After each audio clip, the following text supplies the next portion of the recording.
తెలంగాణ ప్రజలారా, రాష్ట్ర ముఖ్యమంత్రి ట్యాంక్ బండ్ పోయిండు. అక్కడ గణపతిలో తెచ్చిన భక్తులతో కాచిండు, ఏసే క్రేన్ సిబ్బందులతో కాచిండు, మున్సిపల్ సిబ్బందులతో కాచిండు, పోలీస్ అధికారులతో కాచిండు, అక్కడ ఉన్న గజ ఈతగాళ్ళతో కాచిండు. అక్కడ ఉన్న ప్రతి వేదిక మీద ఎక్కి అందరినీ కలవడం జరిగింది. ఈసారి రెండోసారి అతను వెళ్ళి స్వయం ట్యాంక్ బండ్ మీద చూసిండు. ఆయనతో పాటు గ్రేటర్ హైదరాబాద్ అధ్యక్షుడు రోహిన్ రెడ్డి కూడా ఉన్నాడు.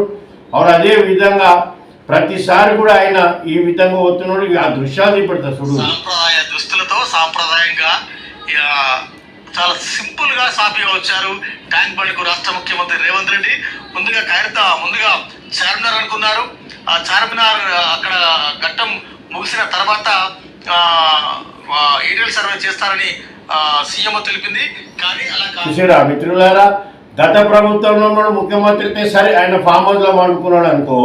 ఇక ఒక్కరు వచ్చిన ఏ మంత్రులు ఈ మొట్టమొదటిసారి చరిత్రలో రెండోసారి ముఖ్యమంత్రి ఈ విధంగా వచ్చిందంటే గ్రేట్ ముఖ్యమంత్రి.